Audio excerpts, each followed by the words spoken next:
My studio guests this hour. Dr. David Shimoni is at the Group Commanders for Israel Security. Welcome to you. We're also joined by Dr. Hayetan Cohen Yanarochak. He's a Turkey expert at the Jerusalem Institute for Strategy and Security. Thank you for being with us as well. And Dr. Shimoni, I'll start with you if I can. As we just heard there, the humanitarian pause has just expired. But I want to talk about the operation into southern Gaza last night. That is something new, isn't it? We don't know if it's something new because we're not receiving full information, full coverage. As you know, no journalists are allowed into the Gaza Strip. So everything we know either from the IDF spokesman or from residents who send information which is not necessarily verified.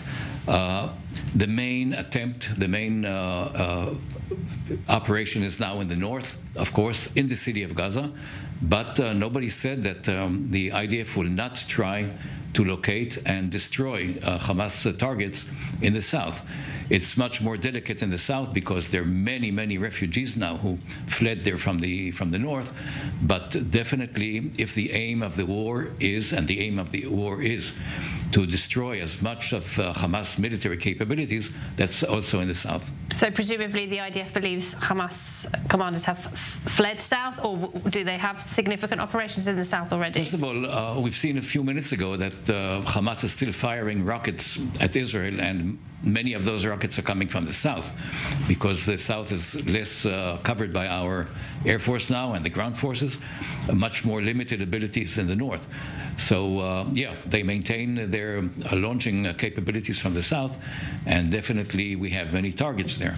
Yeah, and they have just been firing rockets at Ashkelon and Ashdod. No reports of any casualties as yet. Well, let's talk a bit about diplomacy, because Turkey says it's recalling its ambassador to Israel for consultations, a protest at Israel's refusal to agree to a ceasefire in Gaza. Israel says it will continue its military objective to destroy Hamas, and says there can be no ceasefire that does not include a return of the more than 240 hostages who are being held in Gaza. President Erdogan says he's cutting off all contact with the Israeli Prime Minister Benjamin Netanyahu, and the US Secretary of State Antony Blinken will be headed to Turkey after his trip to Jordan. So, Dr. Hayetan, what do you read into these latest comments by President Erdogan? Well, also in the past we have seen such a rhetoric vis-a-vis the Greek Prime Minister Mitsotakis. Then Erdogan deleted him, but then reversed his decision.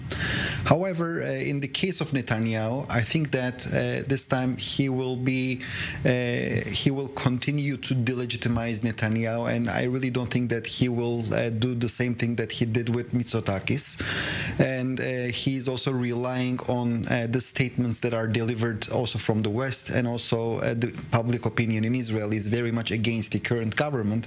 So he seeks to demonize the current Israeli government, and he nowadays trying to differentiate between the Israeli government and the Israeli state, opening here room for optimism, so that, you know, the day after the departure of the current government, he is expecting to normalize the relations with the next Israeli government. But the question is whether the new Israeli government, which will be formed after this current government, will be eager to shake his hand. And in this regard, I'm very much skeptical, because his statements regarding the support to Hamas, especially after the 7th of October, I mean, I don't know which Israeli Prime Minister can digest such a statement. Well, quite just to remind viewers of what Erdogan said last week. I mean, he praised Hamas for the attacks. He said it's wrong to call them terrorists. Yeah. He also said Israel is not really a state.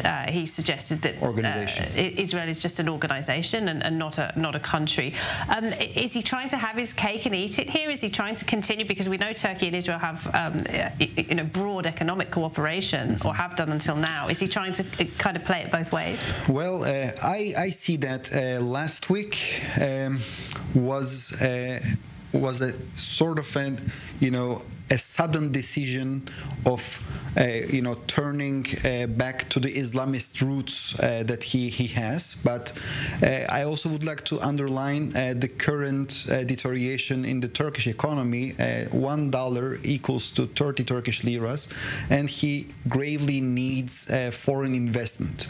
And when you need foreign investment, and at the same time when you are calling that Hamas is not a terrorist organization, so you may have very hard time to raise these kind of money, especially from the West and even from the Gulf, because look at the Emiratis and the Saudis. I mean, they are not pro-Hamas.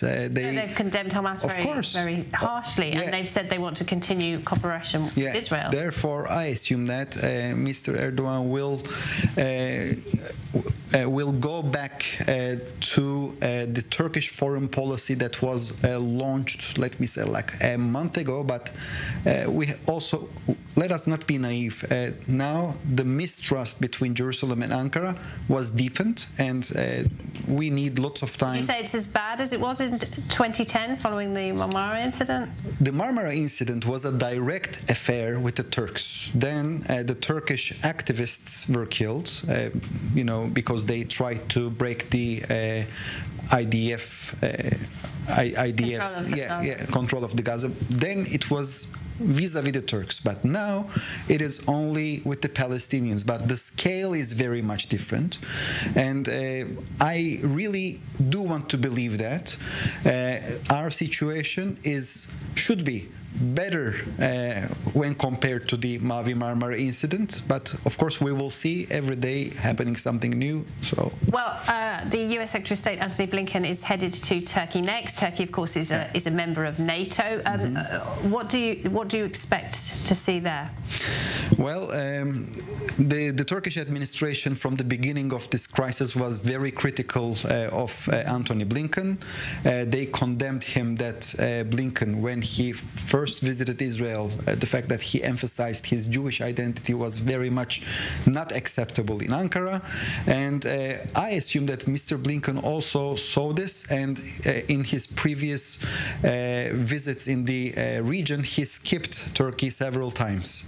And now, of course, Turkey is a very important actor in the region. So after seeing the current Turkish, they are trying to come towards Israel, and they are saying that they are also condemning the loss of the Israeli civilians, their lives, I mean.